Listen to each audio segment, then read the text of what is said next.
have no idea how live, like, I thought you called me. Like, I didn't know. What up, y'all? I didn't know how this shit works. You know my anxiety bad. I'm like, what is everybody's texting me like, he waiting on you, he waiting on you. I'm like, why is he waiting on me? He should why is he not contacting me? Oh man, but well, it's all good though. We here though. We're here now. We here now. We here right now. We made it. Y'all knew we were gonna make it. Yeah, it was all good. We hear that. What's going on, Ree? How you feeling? I'm good. I'm feeling great. How are you? I'm doing well. Thank you for taking out the time for this interview. Thank you for having me. So please, do us a favor. Please introduce yourself. Put on all your titles. You know what I'm saying? You're a mother. You're a student. You're a chef. Don't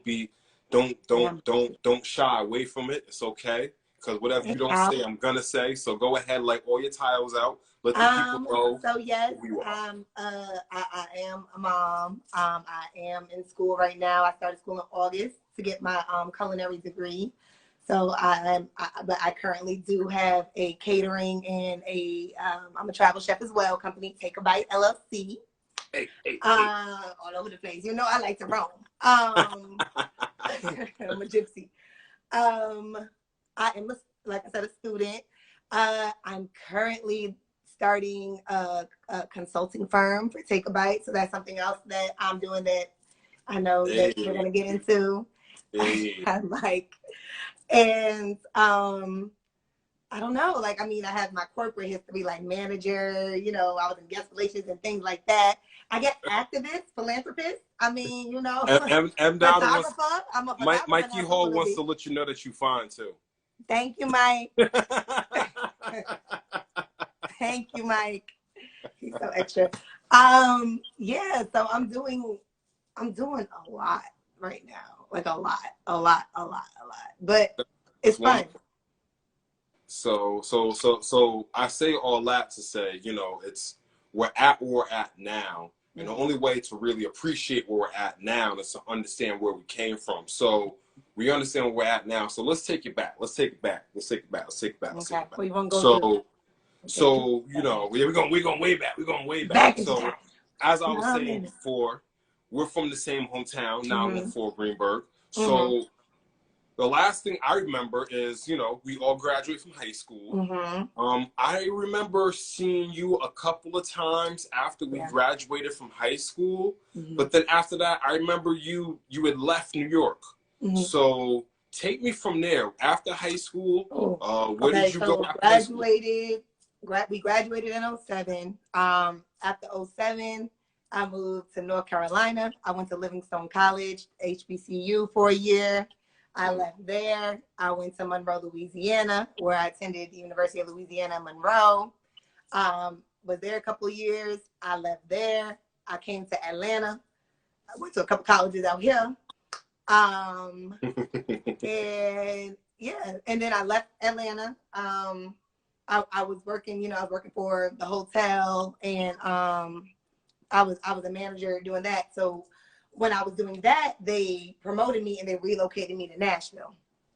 So I moved back to Nashville. I moved to Nashville and then moved back here. So I'm back here now. As far as like location is where I was. I started Take a Bite in 2015. I started my Instagram in 2015. I was just critiquing restaurants, like little stuff, and not even recipes, just putting my food on there that I created because I've always loved to cook. And then I realized I wanted to do more. Like I realized I actually want to cook for people. And so hold on, Ray. I don't want to cut your wisdom, but I just want to rewind a little bit. So before we get to Take a Bite, so you initially went to an HBCU in North Carolina. How was that experience? What did you initially go there to school for? So I didn't know if I don't know if you remember, but I didn't know if I was gonna graduate. Yeah, we was all. Yeah. So I didn't find out I was gonna graduate until like 2 days before graduation. So obviously I didn't take any like SATs and college entrance exams because I didn't know. It wasn't my grades. Y'all know I never went to school. It was my attendance. Yeah, I had yeah. good grades. I just was never there. So it was this whole big thing. But anyway, so I found out I was graduating. So the only school that would accept me within that short amount of time was Livingstone College. That would accept you without any like scores, or you could take the test there. So I went there. Like, I went there for a year. The experience for me, it wasn't a bad experience. It wasn't a good experience. It kind of felt like high school a little bit, but we were freshmen. You know what I'm saying? Yeah. It was the first year of college, so we were all young and you know, that college figuring things out. So yeah. I mean, it was that first. It was like, you know, being out on your own, being in college, different environment. Well, you know, I was always on my own, but yeah, so that I was always on my own. But, yeah, being in another state on my own, you know, working and going to school, because you know I've been working since 13, so I've been working forever. You know what I'm saying? So yeah, so that, I mean, it wasn't the experience. It was short lived. Was there anything? I was there 1 year. Was there anything from that experience that carried on with you throughout your journey that helped you in your ultimate goal? No. Okay. I mean, I feel like a lot of the things that I have that I you know, got retrieved is from like back before that. Like that 1 year it wasn't a transformational year. You know what I'm saying? Okay. It was high school. That's what it Okay. felt like. It felt like another year of high school for me. So and do you it probably feel like was because I was just a freshman. Because I know I still have a few friends I have friends that graduated from there, and their experience was they stayed. You know what I'm saying? So their experience was completely different than mine. So I feel like my experience was too limited to, like, it wasn't transformational. It was just high school continued. And at this time, which you're like 21, 20. This time? 18. Yeah. 18. Okay. So, and then after that, you go to Atlanta, right? I go to Louisiana. Yes. Monroe. Louisiana. Apologies. Louisiana. So tell me about Louisiana. Tell me about some of your experience and how it was Louisiana. That was the first place that I experienced racism. Face to face. I've never experienced racism until I moved there. I was at a parade with my roommate, my first year roommates. One was white, two were white, and one was Indian. And like, you know, we all hung out together and whatnot. And I remember me and one of the white girls and her family, we went to go hang out, and we were at a parade. And y'all know we New Yorkers, we don't know Southern lingo like that. So and we're not subjected to a lot of things that they are in the South, honestly. So as I'm walking down the street, somebody screamed out the car, "Jigaboo!" And I didn't know what the fuck that was. Nah, that's serious? So they called you a apparently it's like jigaboo? worse than the N-word, apparently. Called her a jigaboo. They called me a jigaboo. And I was like, okay. And so my friends was looking at me like, and I'm like, well, I don't get it. Like, what? And they're like, you don't know what that means? I'm like, no. They're like, that's like a really bad word for like the N-word. It's a really bad word. I'm like, oh. So, I mean, but that was just like one of the, like, it just, you know, it was kind of wash over you. Yeah, it was definitely an eye-opener. That's for sure. So yeah, I was there for a couple of years in Monroe, Louisiana, which is equated to like a Greenburgh, to give you an idea, in Louisiana. Okay. Wow, interesting. Yeah, I think I do remember you being in Louisiana for a couple of years and posting from there. Did you go to? Was you working out? You was working out there. You was going to school out there. I went to school out there. I went to University of Louisiana Monroe, ULM. So it was at the place that you got like that college experience where you got like those friends that you got like those friends that you bonded for life and all that good stuff. So how was the college experience there? It was interesting. I met a diverse group of people.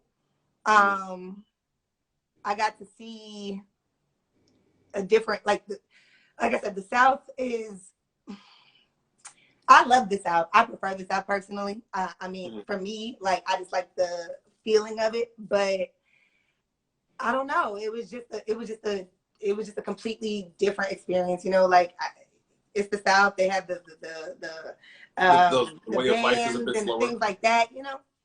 Mm-hmm. So the way of life is a bit slower. Yeah. Compared to New A York. lot slower. Yeah, A we're lot. very boom, boom, boom, boom, boom, boom, boom, and you know things down there are a bit more relaxed. Sorry, You good? I hit it. No, you Okay, go good. ahead. Sorry. You good.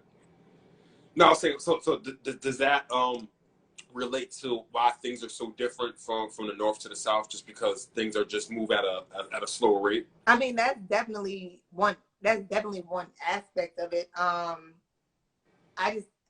think that as I feel like in my experience as a northerner, like there's a lot of things we take for granted.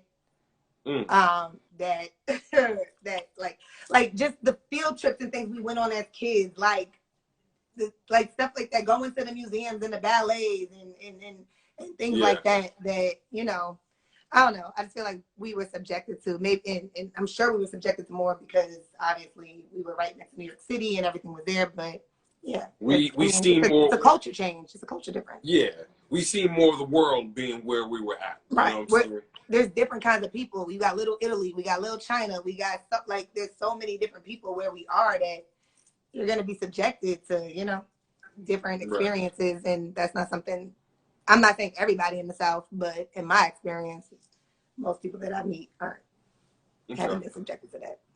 All right. So closing up the Louisiana chapter, what things that what experiences or life lessons what life lessons did you learn from there that carried on that's going to ultimately help the Cherie that we see today? Louisiana taught me to stick up for myself and speak up because I didn't a lot, and it would be like little smart. Like I told you, that's the first place I experienced racism. So I'm sure, like a lot of the white people I encountered, I was the first Black person that they met that they interacted with that had like that was eloquent, and they were genuinely. My roommate, she was genuinely shocked. Like they were shocked to meet a person like me that speaks well, that I can hold my own. I'm good looking. You know what I'm saying? Like, yeah. So I mean, there was little smart remarks here and there, of course, because the only Black person in this area. So you were like the stereotypical. You were like the stereotypical like Black girl. Like you were like the token Black girl. There were Black people there though. I mean, there's Black people there, but I mean, it just I think that the Black people that they were just subjected to was just different. That's all. Like, and they never took the time to talk to the Black people. But you my roommate, so we're forced to interact. Right. You know what I'm saying? And I think that caused like a lot of, but she never did nothing crazy. I mean, you know, nothing too crazy and whatnot, but like just little smart remarks that I let slide.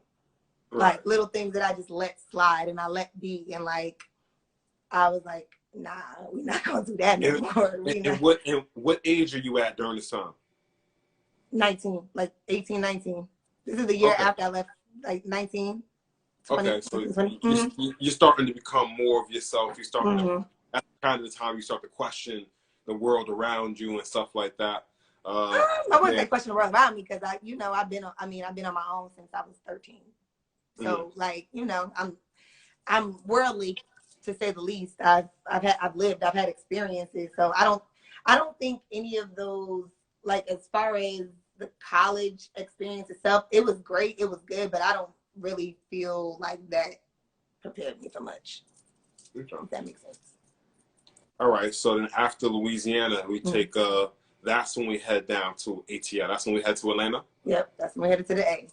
All right. So when you head down to Atlanta, is Jasmine already down there, or you call up? I was the like first. You moved down there first. Was there any time? Was there any time you called up and was just like, "Yo, girl, you need to come down here. this is, or she was in Alabama, so she was already almost only like an hour away. So she was already like she was there because she was in Alabama. Okay. So yeah, Crystal was in New York, but Jazz was in Alabama. So they was already there.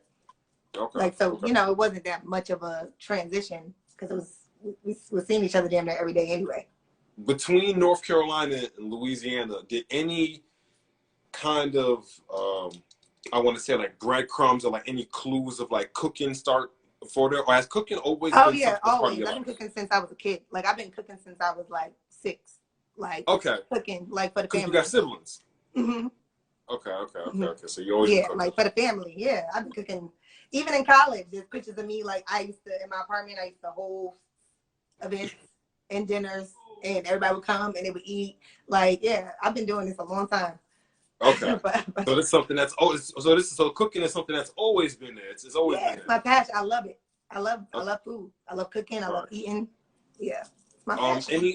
At any time during this, from Louisiana to, from North Carolina to Louisiana, whereas at any time do you remember like the thought of taking cooking taking your passion, maybe starting making a career? Did that thought process start there? No, not as a career at the time, because I was working for Foot Locker, and so I was a manager at Foot Locker, an assistant manager at Foot Locker in Louisiana, and then I transitioned to a Foot Action in Atlanta, and I was going to school for business. Like, I wanted to go to school for business management. So that's what initially I was in English. I was all over the place. I was an English major, and then after that I became a business management major, because I was like, I need something that I can use. And I knew I was going to do something in customer service, dealing with people, because I love people. You know, I love talking to people and whatnot. So I knew it was going to be something like that. So I was like, you can't go wrong with business. You can't go wrong with a business degree. You know what I'm saying? Right. All right. So then, all right, we're in Atlanta. When did take me to? Was it like an aha moment? Was it one of those times that you was just sitting there just randomly cooking, or were you at an event? Take me to that moment where you realize, yo, hold up, I'm cooking. Everybody loves my food. Why don't I turn this into something? Take me to that. Take me to the aha moment. Let me think. Well, I mean, when I made it the 2019, like when I decided that I was going to, that's when I decided I was going to do it. I was just like, you enjoy doing it. I made it the first step. I made it the LLC. That was the first step, because I was like, I got to do that to make it, for me, to make it concrete and to actually start. I was scared. I was a punk. I was scared as hell. If it would have been for COVID, honestly, like, COVID pushed me, amongst other things, COVID pushed me into this direction where I kind of had no choice. And I had to take a bite, has to succeed. Like, I had no choice. So I was forced out of my comfort zone, because I was shook. I was scared. I knew I was good, but I still didn't really think that I was good enough. You know what I'm saying? But as time went on, and I'm like, you know, you go out places and you eat at these restaurants, and you're like, nah, my food's better than this, you know, and not even on the cocky. It's just, you like, I can make this better. I can make this better. Like, and you know, that's what they say. There's people that are less talented than you, that have more courage than you, that are braver than you, and that are less scared than you. So they getting shit accomplished. Meanwhile, you just sitting there, but you really sitting on $1 million talent. You know what I'm saying? That part. And it's real. That's real. And I had to stop being scared and stop being a punk.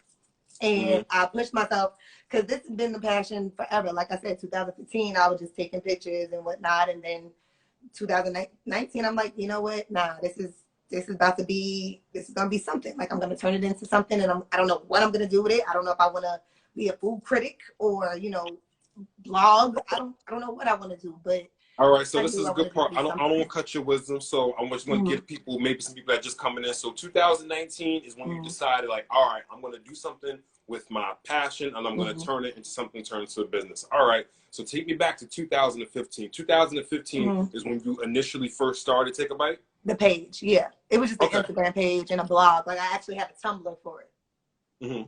Like it was a blog and Instagram. Yeah, but that was it. I was just cooking, posting pictures of my food, going to restaurants and rating them. Okay. Okay. So then, all right. So then we're gonna. All right. Well, we're in 2015. You are a mother. No, I'm not. Wasn't a mother till 2000. Don't be trying to give me kids early. Hold the hell up. Wait, goddamn it. First of all, Leda was born in 2017. 17. Okay. So 2000. So all right. So we're in 2015. Mm-hmm. Do you know your husband at that time? Yeah, we were best friends for years. Yeah, I met him in Louisiana. We've been best friends since college. Okay, so you met him back in Louisiana. Okay. All right. Yeah, we've been best friends for a long time. Okay, that's what's up. What year did you get married? Yes. Huh? What year? Yeah. I can't hear you. What year did you get married? 2016. 2016. Okay, 2016 you get married, and then 2017 the baby.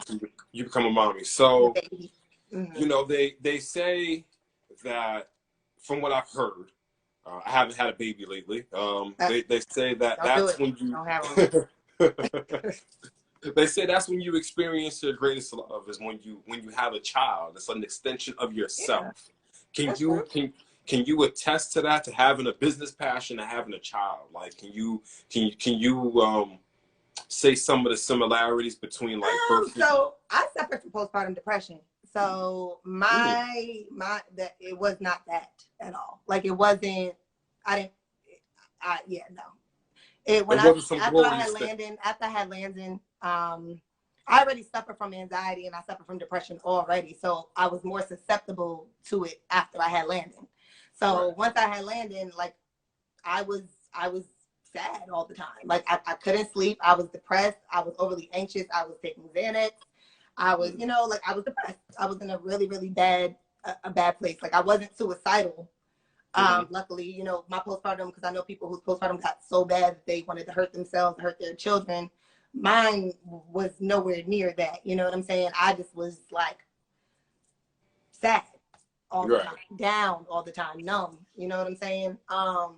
So I really didn't start really liking Landon until like 2 years ago. Like as far as being a mom and being able to be like, I mean, but that's honest. Like once he started walking and stuff, we was cool. But that small age, it was rough. That baby age, like, was really, really, really, really hard. And I had help. My husband was here. It just depression. That's what you can't call it. It happens. But that's honest though, and I appreciate. I appreciate your honesty. You're not gonna be honest. I don't care.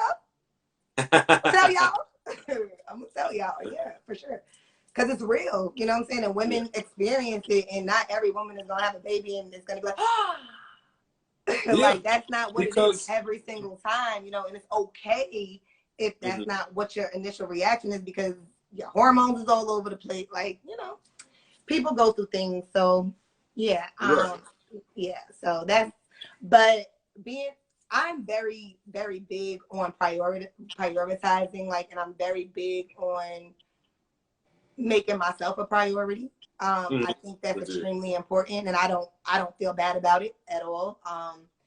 So like when it comes to certain things, like my business and my passions and things like that, like it's a priority. My child is my child. He's always gonna be, of course, there. But as far as like my happiness and things, pursuing my passion, like I'm gonna do it. You understand the importance of pursuing your passion and having that balance of being a mother but still being a person at the same time. Yeah, because I think that I just had to learn how. Because even with my depression, I was still moving, functioning, working. You know what I'm saying? I'm just used to every job I've ever had. I became a manager at some point, or a superior at some point. So I'm used to having to do 1,000,001 things at one time. That's why, like right now with Take a Bite, I got 18 different, categories under it. But it's like I'm working on all of them and I'm doing things in all of them little by little. But I'm just used to I'm just used to maneuvering that way. So, you know, having a kid, having a business, even when had the business and I was working in corporate America or whatnot, like it's innate to me. It's second nature, you know. Let me. Okay. So speaking of your business, now that we're all caught up, yeah. Mm-hmm. I'm here. But before I continue, shout out to everybody in the chat. Shout out to everybody that's showing love. What up, Thank y'all? you. Yeah, what up to y'all? Definitely, we definitely gonna take some questions. As we start to wind things. When we get to that point, when we wind things down, we'll definitely take some questions if anybody got anything. But just so we can clear up the timeline to see where we're at right now. You're married. You had your child. You are past your postpartum depression. We are at COVID. We're at the top of COVID. Mm-hmm. All right, so take me. What's going on in Cherie's life? Take me to January 2020. What's going on? What you're about to get into? Sapphire now. Okay, Okay, Number one. Sapphire. Number one, Sapphire. But it's okay. Number two, I was working as a category manager at a furniture store called a furniture outlet called The Dump at the time before COVID hit. And then it hit, and you know, Landon was in daycare, and they were allowing parents to take the time off necessary that they needed because my husband couldn't not work.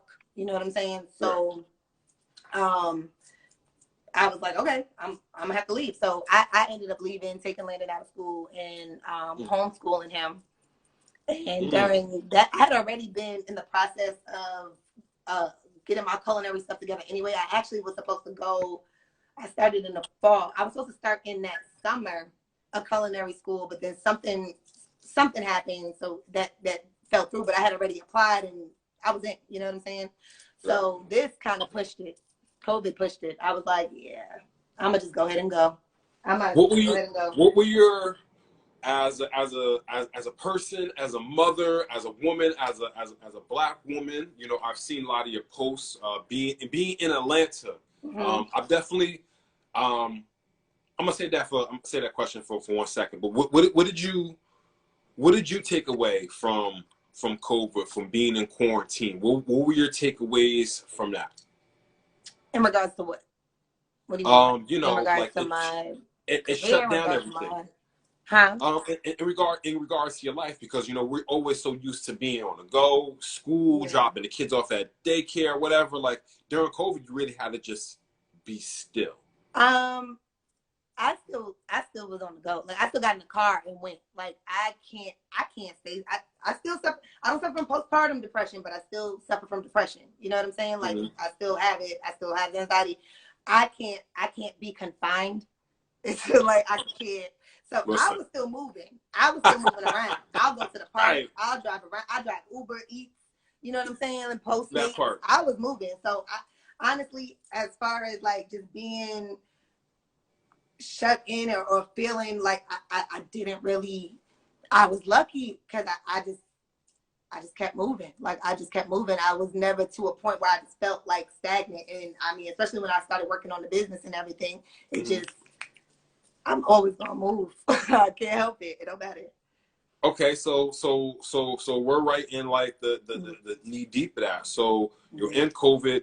There had to be like a moment where you was just like, all right, this is it. I'm gonna finally take that. I'm gonna finally jump off the mountain, and I'm gonna grow these wings as I fall. Honestly, you want the honest truth? Yeah, of course. I was wrongfully arrested, and the police came into my house. And in a nutshell, just not even go there because I'm still traumatized from it. I could have been Breonna Taylor in a nutshell. Like the guy, the cop went to go pull his gun, but he did not pull. But he did not. Like he grabbed his gun, but he did not.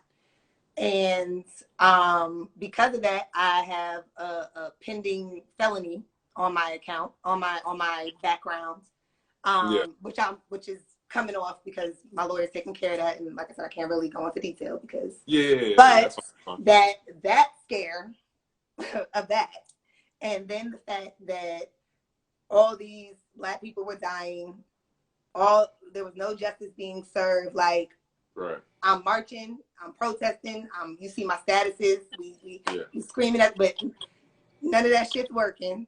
Right. So what can I do as an individual, as a now, even though like with COVID, so as soon as the felony hit, COVID hit, so like I can't even do what I need to do to get it off. So it's still on there pending right now. You know what I'm saying? So really, I'm a felon. You know what I'm saying? Well, who's gonna hire me? Who's gonna hire me? Who's gonna hire me? You know what I'm saying? So Take a Bite can't lose. Like Take a Bite can't fail. You know what I'm saying? So I got that I'm dealing with, and then all these murders I'm dealing with, and then on top of that, I'm like, oh my God, like goodness gracious, I could have been fucking Breonna Taylor, you know, and all this stuff is happening, and I'm like, no. Only way we're going to fight this is if we fight it from the inside out. The only way we're going to be able to combat what's going on is if we're able to balance the scales. The only way we're going to be able to do that is if we acquire wealth, and the only way we can do that is if we have businesses. You know what I'm saying? Well, no. So, honestly, that's how Take a Bite formed. That's why Take a Bite's here. Well, no. That's why I'm going so hard. That's why, you know, everything is what it is. But it opens your eyes to something new when you experience police brutality. It opens your eyes to something new when you experience being a criminal and you're not.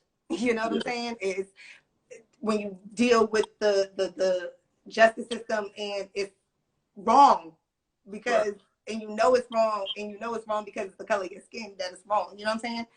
And I know with everything going on now, this is, y'all know, but a lot of people, I shared my story about the whole thing on my page, but a lot of people didn't know that I have a felony pending, you know, and I can't, like I said, I can't go into detail, but like, so wow. that's why I started. That's why I'm going hard. I mean, you touched on a lot of interesting things. You know, you said, you know, one of the ways that we're going to change the position that we're in is to acquire wealth, is to start our own businesses. So we're not passing, you know, you're a mother, you know, so you're not passing trauma on to your child. You're passing on LLCs and businesses and things that they can continue and take even further than we could have ever imagined. So, I mean, that's wonderful. That's beautiful. And I remember, you know, observing you and seeing you start the business and seeing you go through these changes and you become more active with the things that were going on in your city and your neighborhood. You being a Black woman, you being a mother. So that was wonderful. That was wonderful just to sit back and observe that. They pissed me off. They got me mad. I told you, bad Black woman, baby. They got me mad because I'm like, now I'm on go. You know what I'm saying? Yeah. Now I'm like, there's no losing. Like for me, for y'all kids, my kids, like everybody, like all Black people, like, nah, there's no losing. Sheree, when is your birthday? August 28th. August 28th. You are okay. That makes so much sense. Yeah, no, it makes so much sense. It makes so much sense. I should have asked you this before we when I asked you about the interview. I should have asked you your birthday then, so I could have looked up your chart and have a more of a understanding. Oh, my moon chart over there. Yeah, have more. Frozen. Huh? Oh Lord. Yeah. So I can have more of an understanding why you tick the ways that you're doing stuff like that. Oh yeah, I'm gonna send it to you. You got the pattern? I'll send you my chart so you can have it too. Yeah, send me your chart so you know what I'm saying, so I can piece together the things. Why? I'll send it to you after that. All right, so now we're in the summer of COVID 2020, and you know what I'm saying? I hit my homegirl like, yo, I'm down in your hometown. I'm in Atlanta, and that was my first time seeing you in, man, at least 11 years, at least I would say more than 11, but I'm gonna just say 11 just to say 11. Hold on, let me get some water. But yeah, fam, we're about to go into the story of actually when I had travel down to Atlanta, aka Sorry. Atlanta. Now you good. I'm dehydrated, y'all. Out of here. Ain't nothing wrong with it. Matter of fact, we're gonna take a quick commercial break. So while she's sipping on that water, why don't you tap into my link in our bio and tap into some of this good old gold water? You know what I'm saying? You want to retain as much of this high level information as possible. And the gold water the gold water regulates the hippocampus, and the hippocampus regulates mood, learning, and memory. You know what I'm saying? The gold water is good for adults, it's good for kids, it's good for while you're pregnant. So you know what I'm saying? Tap in, link in the bio. You know what I'm saying? Tap in some of that gold water, high end, black owned. Yeah. But yeah, last summer I got to see you, and I haven't seen you in it was a while. Yeah, like 11, 12 years. I'm gonna say 11 just to give us a little bit of time, but I think it was definitely more than 11 though. Wow. I think. Yeah. We graduated 14 years ago. Ooh-wee. Feel like it was yesterday. It seems like I'm glad it's over. High school was rough. Yeah, high school had its ups and downs. High school had its ups and downs. So when did Jazz get down to Atlanta? I mean, y'all stayed. Was there any point in time where like y'all lost contact, or kind of like y'all always close, always that's me, her, and sister. We never lost contact. No, we always, my best friends. They gonna always be around. They gonna always be around. They're not going nowhere. They wanted to. That's what's up. So a lot of actually people from Greenburgh moved down to Atlanta, around that area. I know a couple of people, Shaquana, Christine. Yeah, she's in Loganville, I think. Yeah, a couple of people have moved down there. I'm even thinking about making a. You should. Down to I love Atlanta. As you were saying, like you started your business down there. What I noticed down there is there's a lot of black-owned businesses down there. There's a lot of people. There's a lot of us down there just making the Black Mecca. Yes, making those moves, and Atlanta is definitely the Black Mecca. For a while, New York. Now it really is. We Democrat. Yeah. But Atlanta now. Now it really is. You know what I'm saying? I'm talking about like they family. Playing with them. If you haven't been down to Atlanta, I was wild. I went to, I forgot what it's called. On Sundays they have this bonfire. Oh yeah, I've been there a lot. Yeah, it's amazing. What I was amazed about is like the spot, the venue. So like in New York City, if you ever been to New York City, for the family out there, like you go to Harlem, you go to Brooklyn, you know what I'm saying? You see the vendors outside, you know what I'm saying? They'll have your table set up where they're selling black soap, shea butter, all that good stuff. But they had all this stuff inside a venue, you know what I'm saying? And they had their table set up inside. You had the weed gummies. You had people selling food out there. It's mostly weed.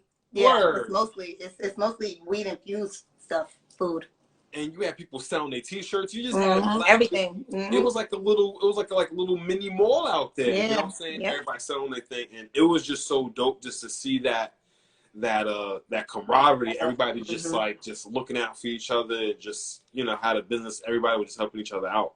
I thought that was super dope, and I realized being down there, like how much they have taken that from like New York had that, but like Atlanta took that concept and expanded it times like 10, just like boom, boom, boom, boom, boom. So yeah, family. It's bonfire is dope. I think like in it's black. It's all black people. It's all black people. Like Indeed. You don't see anybody like it's all black people.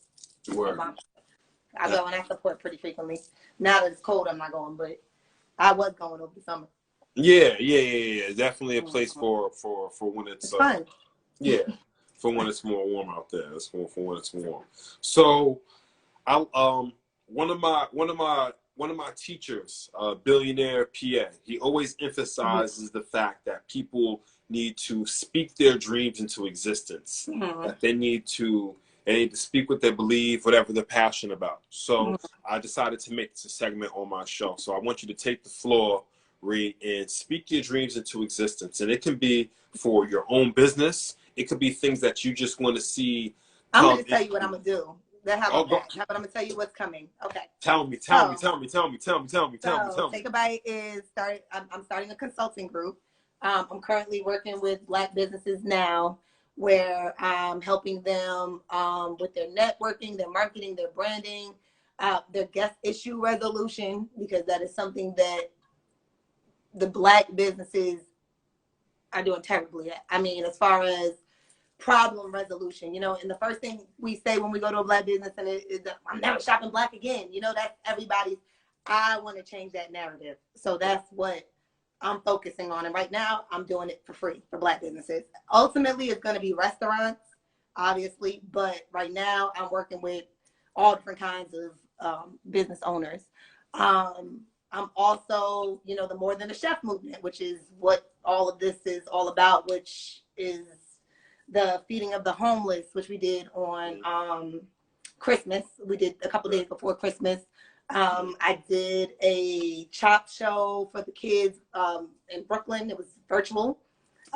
So we're doing, I'm actually linking with one of my friends who's starting a youth group for young Black girls to get them acclimated early. They're going to learn things like how to change a tire, oil changes, finances, stocks, things like that. Come on now. So I'm working directly with her on that project as well. And then, you know, I have the hot Black businesses of the day or whatever. So I've been working directly with people there. I just want to, my goal is to build a network. So, I don't want to call it a network, build an alliance so strong of quality individuals in every field for everything, but top notch. You know what I'm saying? Like, and if you're not top notch, then that's where I come in at. I'm going to come in and I can either, this is the consulting aspect, I can either teach you how to be, or you can give me your issues and I can do it for you. You know what I'm saying? But the most important thing is giving back to Black business, building up Black business, the youth aspect of it, of course. But those are all things that are coming together in the very, very, very near future. So that's, I'm like, I don't know, it's not a dream, it's not a wish, because it's literally something that I'm working on right now that we're moving towards. So I'm going to finish culinary school. From the looks of it, I should be done in 1.5 years instead of the 3. And then, once we get this, the youth stuff up and running, the consulting group up and running, my More Than a Chef movement up and running, and like all my Black businesses and all that good stuff. So we about to take over the world. We about to save the world. We about to take over the world. That's it. That's it. We're coming for the next. That part. So that's those are my goals within the next few years, couple years or so. Yeah, and I might be able to help out with the consulting part. You know what I'm saying? Might talk about that when we get off the slide. But that is amazing. That is truly amazing. I'm elated to hear that you are taking your brand and to the next level, and that what it sounds like to me, you have let go of the ego and embraced the we go, because wherever you can't go far with the ego, but you can go far with the we go, because if everybody does a little bit, then we don't all got to do a lot. You know what I'm saying? Everybody do a little bit. You know what I'm saying? Everybody do a little bit. Nobody got to do a lot. You know what I'm saying? I always operate. If one person does one little thing and then they inspire somebody to do one little thing and one little thing, we're gonna be all right. It starts with one person.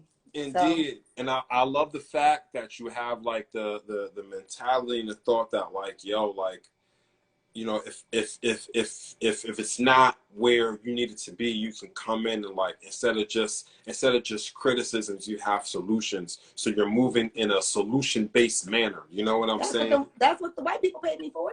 They paid me to give solutions. That part. Yeah. Start it. So I'm gonna give y'all the solution. Like I'm a problem solver. That is literally like every job I've had. That's what I've had to do. Deal with issues, deal with people, deal with irate guests, deal with crazy employees. Like I'm the problem solver. Like I have a plan A. If I don't have a plan A, I have a plan B. If I don't have a plan B, I have a plan C. And they know that. And so rather than give my skills to corporate America, I'm literally laying them at the feet of Black people, and whoever chooses to pick them up, picks them up. Oh, and who doesn't? Oh well, no love lost. You know what I'm saying? Like I'm not gonna beg anybody to help them, and that's something that I'm very adamant about. I don't beg people to help you, you know. But if you need it, I'm here, and I'm an open book, and I'll give you every single piece of information that I have. I don't believe in the withholding of ideas. I don't believe it. If I can give you my idea and you can execute my idea better than I can, perfect. You know what I'm saying? But at the end of the day, I'm me. So you're not gonna be able to do me like I do me. It's not gonna happen. You know what I'm saying? Like, so just like you're you. Everybody is who they are. So yeah, that part. That part. You know, talk about that part. But yeah, So we just started this new fiscal year 2021. We are in January. If you could have a conversation with Cherie in December of 2021. So that's essentially 11 months from now. In a year from now? Yeah. What do you hope in that conversation? Even though you have kind of foreshadowed what you want to happen. December 20. I don't. What do you hope in that conversation? I'm not even. We're not even gonna project nothing out into 2021. Moon. No, we don't even stay right here. We're gonna keep it right here.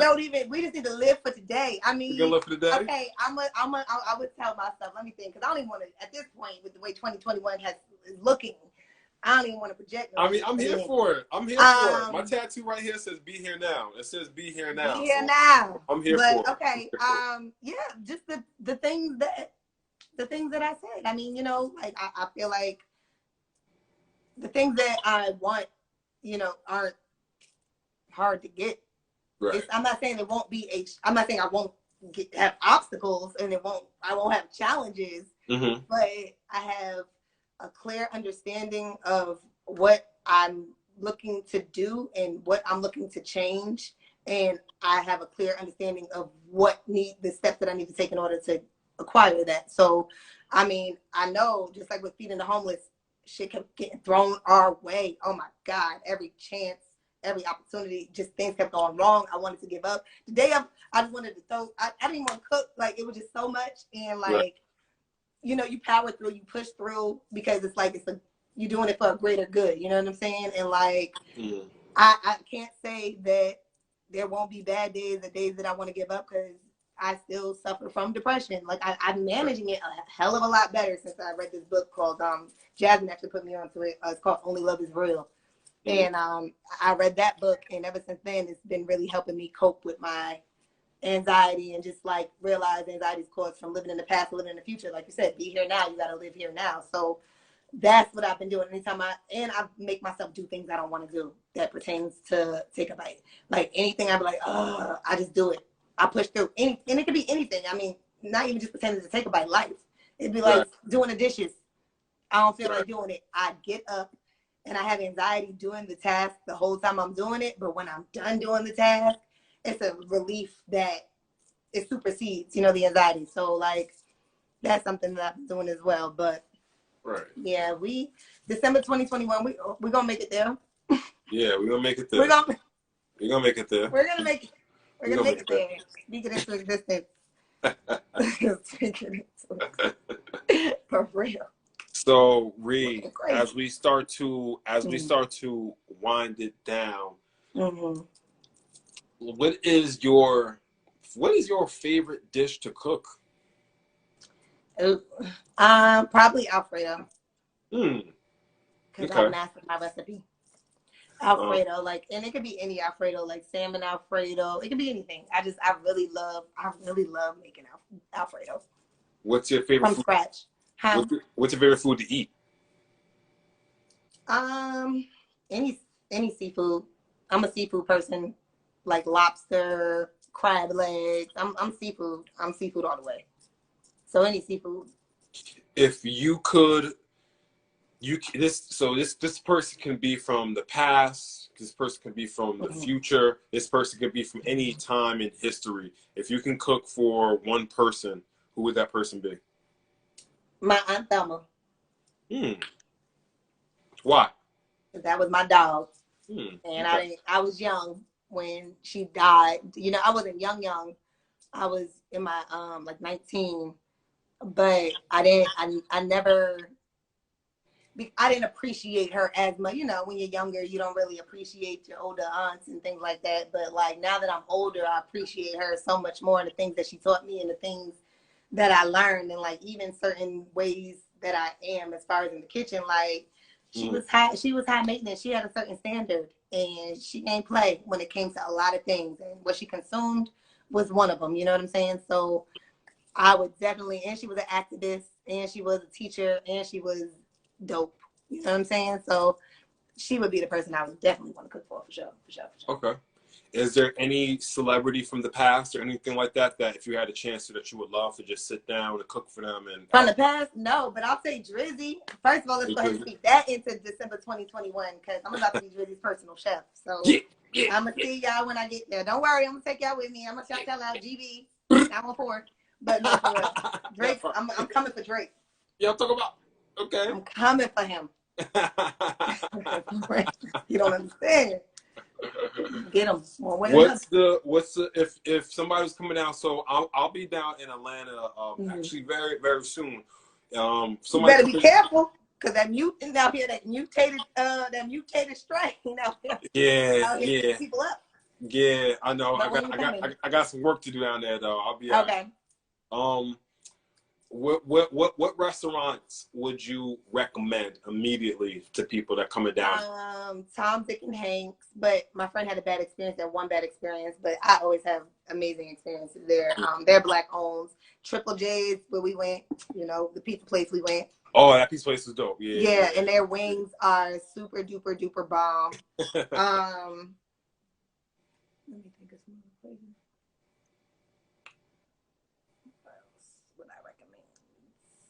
Y'all gonna have to just go on my. They gonna have to just go on my page. You better go on your page. You follow my page. You better follow my page. Do you know how many places I eat at? I don't remember. That's why I asked, because you know what I'm saying. You know what I'm saying. I tagged them. I don't know. But yeah, definitely Triple J's though. Triple J's. Stop Dick and Hank. Their food is really good.